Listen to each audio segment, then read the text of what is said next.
자, 여러분, 오늘은 우리가 로마의 정치 구조에 대해서 간단하게 한번 배워볼 겁니다.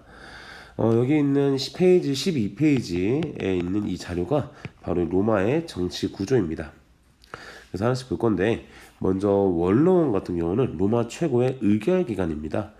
의결이란 말은 쉽게 말해서 결정한다 라는 뜻이에요. 그래서 원로원은 이제 모든 어떤 실질적인 정책에 대해서 자문하고 결정하는 어떤 그런 기관이었다면, 집정관은 이제 최고 행정기관으로서 쉽게 말해서 실제로 일하는 기관이에요. 그래서 보통은 이제 이 집정관을 하고 하면 집정관이 성공적으로 임기를 마치면 이제 원로원으로 가는 이제 그런 코스를 밟았다고 합니다.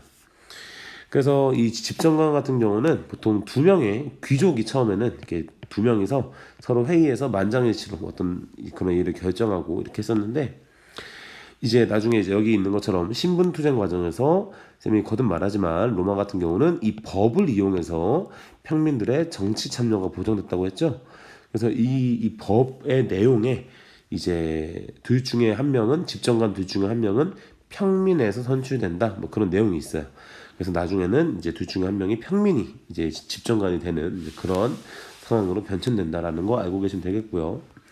그 다음에 이와 별도로 평민회라고 하는 기관이 있었습니다. 이건 말 그대로 평민들의 회의 기관이에요. 근데 이 평민회가 중요한 이유는 평민들의 회의 기관일 뿐만 아니라 기억에 들어갈 말인데, 호민관이라고 하는 관직을 이 평민회에서 임명 선출했습니다. 호민관이 뭐냐? 말 그대로 지킬 호자, 보호하다 할 때 호예요. 민은 백성 민자예요. 지키다는 거야. 누구를? 백성을. 백성을 지키는 관리라는 뜻입니다. 그래서 평민들의 권리를 지키기 위해서 뽑은 그 관리고요. 그러다 보니까 귀족들과 맨날 싸웠고, 싸우는 과정에서 귀족들, 그러니까 집정관이나 원로원이 야, 우리 이런 정책 할 거야 라고 했는데, 그게 평민들한테 불리해. 그러면 그거를 거부할 수 있는 그런 권리도 있었다 라는 거 우리가 이렇게 이해하시면 되겠습니다. 그래서 뭐 이런 과정에서 이 호민관 역시 여기 내가 여기 적진 않았지만 뭐 성산 사건이라 그래서 이거 역시 이 로마 시민들이 귀족들에 대해서 신분 투쟁을 해서 얻어낸 결과다, 이렇게 이해를 하시면 되겠습니다. 자, 여러분, 이 영상은 로마 공화정과 로마 제국에 대해서 수업을 했는데, 그 수업을 듣고 좀 잘 이해가 안 되는 친구들을 위한 복습 영상입니다. 그래서 내가 좀 이해가 안 됐다 하면 이 영상 보면서 다시 한번 좀 리마인드 하시고, 그래도 이해가 안 된다 그러면 쌤한테 개별적으로 연락을 하시면 될 것 같습니다. 자, 그래서 우리가 지금 계속해서 어디 배우고 있냐면 로마 배우고 있죠. 근데 이제 그 로마 같은 경우는, 자, 그리스 세계 아테네와 스파르타라고 하는 우리가 배웠던 그리스 세계의 맹주였던 이 국가들이 이제 성장을 할 때, 그때 이제 처음 생겼을 때 이탈리아 반도에서 처음으로 생기게 됩니다. 그래서 로마 역시 어떤 작은 도시 국가였고, 아테네와 스파르타와 마찬가지로 처음에 시작은 굉장히 작은 도시 국가에서 시작을 한 거죠. 근데 이제 우리가 배웠던 것처럼 그리스 세계에서 아테네하고 스파르타가 각각 이제 그리스 페르시아 전쟁 기억나시죠? 그리스 페르시아 전쟁 겪으면서 아테네가 델로스 동맹의 맹주가 되면서 아테네 제국으로 성장하잖아요. 그랬다가 이 델로스 동맹의 금고를 아테네가 마음대로 횡령하니까 그거에 반발해서 이제 펠로폰네소스 동맹이 이 아테네에게 이제 도전장을 내밀게 되고, 그 결과 이제 그리스 세계의 내분이 일어나죠. 그게 펠로폰네소스 전쟁이라고 했습니다. 그죠? 펠로폰네소스 전쟁이고, 그래서 이거는 그리스 세계 내분이었는데, 여기서 아테네의 델로스 동맹과 스파르타의 펠로폰네소스 전쟁, 펠로폰네소스 동맹이 한판 붙게 되죠. 여기서 누가 이기냐면 이 스파르타가 승리하게 됩니다. 그죠? 얘네가 승리하면서 이제 아테네가 몰락하고 스파르타가 이제 맹주가 된다. 그래서 스파르타가 맹주가 됐었는데, 이 스파르타 맹주를 물리친 애들이 바로 테베라는 애들이었고 굳이 외울 필요 없다고 했습니다. 이 테베를 나중에 마케도니아가 점령한다. 그죠? 그러면서 그리스 세계는 마케도니아가 다 먹게 되고, 그래서 여기 아테네와 스파르타 여기가 이제 마케도니아로 변하겠죠. 이 마케도니아, 그래서 여기를 시작으로 동쪽으로 뻗어나가는데 이게 바로 알렉산드로스 제국이다. 그죠? 그래서 이 알렉산드로스 제국이 이렇게 동쪽으로 페르시아, 인더스강까지 영토를 확장해 나갔다고 했죠. 그때 로마는 뭐 하고 있었냐? 로마, 아테네하고 스파르타가 생겨서 로마 같은 경우는 이탈리아 반도를 통일합니다. 이탈리아 반도를 통일하는데 이 과정에서 아테네하고 스파르타 마찬가지로 누구의 그 정치 참여 권한이 보장이 됐냐면 평민들의 권리가 보장됐다고 했죠. 그래서 평민들의 권리가 뭘로 보장이 됐냐면 법이 제정되면서 보장됐다고 했습니다. 그래서 여기서 말하는 법은 뭐 12표법, 그죠? 뭐 리키니우스법, 뭐 호르텐시우스법 이런 것들이 있다. 이건 나중에 고등학교 가서 배우시면 됩니다. 호르텐시우스법 이런 법들이 있다. 이런 법들이 있는데 이런 것들 통해서 로마 시민들이 처음에는 귀족들만 모든 권력을 갖고 있다가 갈수록 이제 본인들도 이제 아까 그 쌤이 설명한 것처럼 뭐 평민회, 호민관 이런 것들을 갖게 된다 설명했었죠. 네. 그래서 이렇게 로마 시민들이 이제 힘을 쓰면서 이탈리아 반도를 결국 통일을 하게 되고요. 네, 이게 이 과정이고 통일하게 되고 통일한 다음에 어디를 먹기 위해서 시칠리아 섬을 먹기 위해서 카르타고와 전쟁을 벌이죠. 그게 포에니 전쟁이다. 그래서 시작은 시칠리아 점령이었지만 나중에는 지중해에 어떤 패권을 놓고 로마와 카르타고가 한판 붙은 거다라고 설명했었죠. 네. 그래서 로마와 카르타고가 이 1차부터 3차까지 포에니 전쟁을 거치면서 누가 이겼다? 로마가 승리했다. 그지? 그러면서 영향이 중요하다고 했죠. 포에니 전쟁 영향. 국내적 영향으로는 그죠? 값싼 곡물들이 들어오면서 대거 유입이 되고, 그 다음에 정말 중요한 게 뭐라고요? 라티푼디움이 유행했다. 근데 이런 것들은 결론적으로 누구의 몰락을 초래했다? 로마 자영농들의 몰락을 초래했다. 그래서 이거를 개혁하기 위해서 나중에 이제 그라쿠스 형제가 등장한다고 했죠.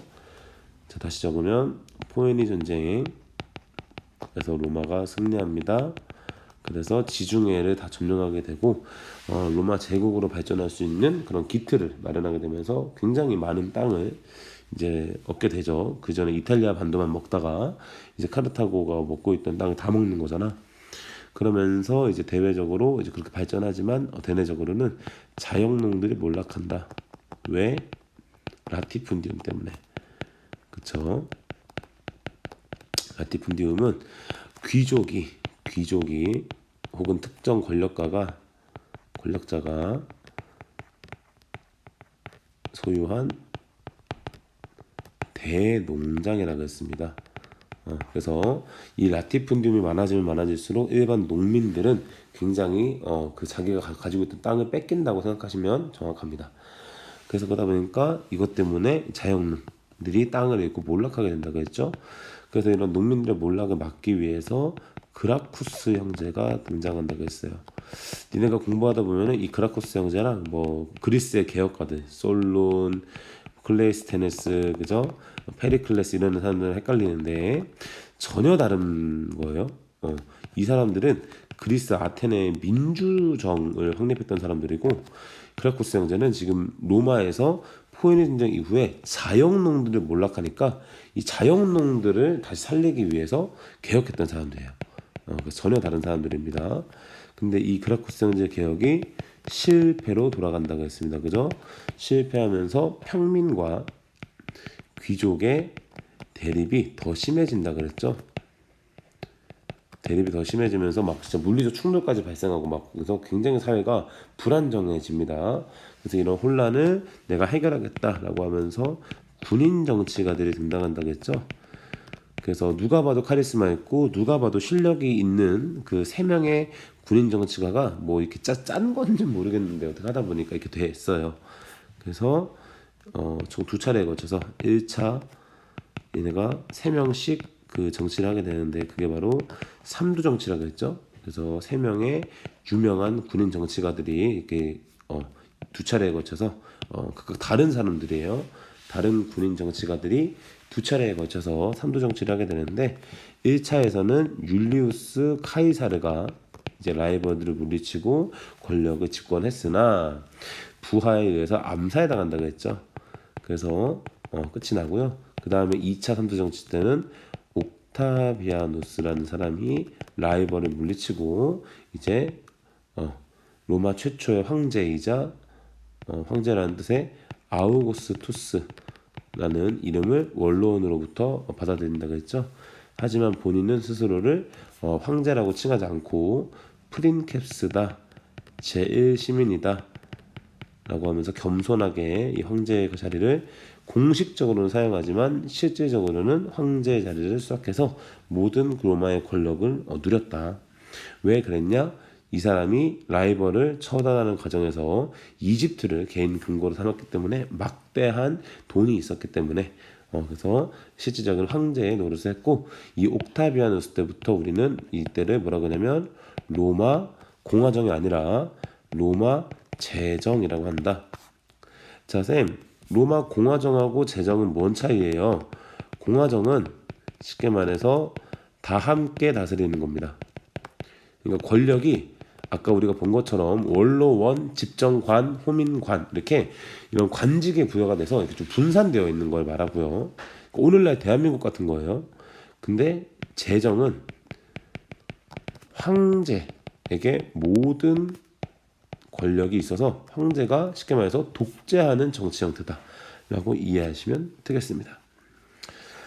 그래서 로마는 공화정에서 황제가 다스리는 제정으로 간다. 그 시작이 옥타비아누스다. 자, 그래서 옥타비아누스부터 이제 로마의 제정, 황제가 다스리는 로마가 시작이 되고요. 그때부터 우리가 로마를 로마 제국이라고 합니다. 자, 로마 제국에서 시작은 아까 말한 것처럼 아우구스투스, 그죠? 이 사람이 옥타비아누스라고 했죠? 옥타비아누스가 이름이고 아우구스투스는 황제의 칭호입니다. 헷갈리지 마세요. 그래서 태조, 이성계 같은 느낌인 거죠. 네. 그래서 이렇게 이해하시면 되겠고 이 사람이 이제 스타트 시작이고 약 200년간을 팍스 로마나 그래서 로마의 평화라는 뜻이라고 했죠. 로마의 평화. 그래서 전성기 어떤 쉽게 말해서 전성기라고 했다고 했습니다. 그래서 이 시절 동안 이제 5명의 오현제 시대라고도 부릅니다. 왜? 5명의 현명한 황제가 다스려서 로마의 평화가 왔다라고 이해하시면 되겠어요. 그래서 여기 이 시절에 이렇게 로마가 이거 아니군요. 미안해요. 자, 여기 있는 것처럼 로마가 이렇게 작은 나라에서 이렇게 성장했다고 쌤이 수업 때 말씀을 드렸습니다. 네, 이렇게 그래서 이 시기에 이렇게 영토적으로 굉장히 많이 확장된 시기가 바로 팍스 로마나 시기다라고 이해를 하시면 되겠고요. 저렇게 확장되다 보니까 쌤이 저번 시간에 이제 먹토할 정도로 굉장히 이제 잘 살게 되었다. 그래서 전성기다라고 말씀드렸습니다. 그래서 이제 그렇게 잘 살았지만 그와 동시에 이 팍스 로마나 시기에 사치, 그죠? 향락, 그죠? 쾌락을 추구하고, 그지? 그러니까 무절제하고, 뭐 이런 여러 가지 이런 잘못된 어떤 이런 풍습이나 문화들이 이제 형성이 되게 되면서 로마가 이제 쇠퇴의 기로를 걷게 되는 시기이기도 한다라고 말씀드렸죠. 그래서 이 오현제가 끝나고 이제 그 다음에 즉위하는 황제들은 뭐 네로 황제처럼 기타 등등 이제 굉장히 좀 사치가 심하고 좀 뭔가 좀 이렇게 정치를 제대로 하지 못하는 그런 황제들이 이제 연달아 즉위를 하고 그러면서 2세기 때부터 점점점 로마가 쇠퇴한다고 말씀드렸습니다. 그래서 그 쇠퇴의 시작은 바로 이제 군인 황제, 시대다라고 말씀드렸죠. 그래서 누구나 군인이라면 누구나 조금만 뭐 중대장, 뭐 대대장, 뭐 사단장 뭐 이런 직위를 가진 사람들이 나도 황제할 거야라고 하면서 다 그냥 들고 일어나서 황제를 죽이고 또 자기가 황제가 되고 이제 그런 식으로 굉장히 혼란하다 그랬죠. 그러다 보니까 중앙에서 혼란하다 보니까 각 지방에서도 백성들을 노예로 만들고 그죠? 그래서 그 콜로누스라고 했죠. 그렇게 하면서 막 굉장히 이제 로마가 전반적으로 사회 경제적으로 너무 많이 어려워지니까 그런 로마를 쇠퇴하는 로마를 중흥 다시 일으켜 세우기 위해서 등장한 사람들이 바로 디오클레티아누스와 콘스탄티누스 황제다라고 했었죠. 그래서 이 두 명의 황제는 반드시 여러분이 기억하셔야 되는데 이 디오클레티아누스 황제 같은 경우는 로마가 워낙 넓으니까 이 넓은 땅을 좀 효율적으로 다스리기 위해서 어떻게 하냐면 로마를 두 개로 그러니까 로마를 네 개로 쪼개서 두 명의 황제와 두 명의 부황제로 이렇게 나눠서 로마 제국을 통치한다라고 쌤이 설명했습니다. 근데 이 정책이 실패한다 그랬죠. 실패하고 오히려 물가는 물가대로 폭등하고 그죠? 인플레이션 그죠? 그다음에 세금도 더 늘어난다. 그래서 백성들의 삶이 여전히 힘들다. 그래서 이런 힘든 것을 이제 콘스탄티누스 황제는 종교를 이용해서 이제 이거를 해결하려고 한다. 그래서 이 황제는 이제 수도를 먼저 콘스탄티노플로 옮긴다 그랬죠. 그래서 노플이라는 새로운 도시로 수도를 옮긴 다음에 그 다음에 이제 그 밀라노 칙령을 발표해서 기독교를 공인한다고 했습니다. 오늘날 그러니까 이 시대까지는 아직까지 이제 개신교라는 개념이 없기 때문에 오늘날 교회와 성당은 합친 개념이라고 이해하시면 될 것 같습니다. 네, 그래서 이렇게 기독교를 공인해서 이렇게 나름대로 개혁을 했으나 콘스탄티누스 황제가 죽은 뒤에 여전히 다시 또 혼란이 이제 유지가 된다. 네, 그래서 그러면서 이제 이게 되고요. 이제 하지만 이 이후에도 궁극적으로 계속해서 자영농은 몰락하고 물가는 폭등하고 세금은 증가하고 이 문제를 이제 어떻게 막을 수가 없다. 그리고 아까 쌤이 말씀 못 드렸는데 이 그 쇠퇴기부터 외부에서 그죠 침입이 있다 그랬죠. 그래서 북쪽에서는 게르만족이 그죠 동쪽에서는 사산족 페르시아가 자꾸 침략한다고 했죠. 그래서 이런 현상들이 쉽게 해결이 안 된다고 했습니다. 그죠? 그래서 이제 그런 것 때문에 이제 이렇게 디오클레티누스와 콘스탄티누스 황제가 개혁을 하게 되고 이 개혁이 실패하면서 테오도시우스 황제 때는 이 사람이 죽기 전에 자기 아들들한테 동서 로마를 반 잘라서 준다 그랬죠. 그래서 이렇게 반 잘라서 준 덕분에 이따가 476년에 이제 멸망을 하게 되는데 서로마는 476년에 망하고 근데 동로마는 비잔틴 제국으로 이후에 1000년 동안 이어진다고 배웠습니다. 여기까지 우리가 로마의 큰 흐름 위주로 봤고요. 여기까지만 잘 기억하셔도 아주 훌륭하게 공부를 하신 겁니다.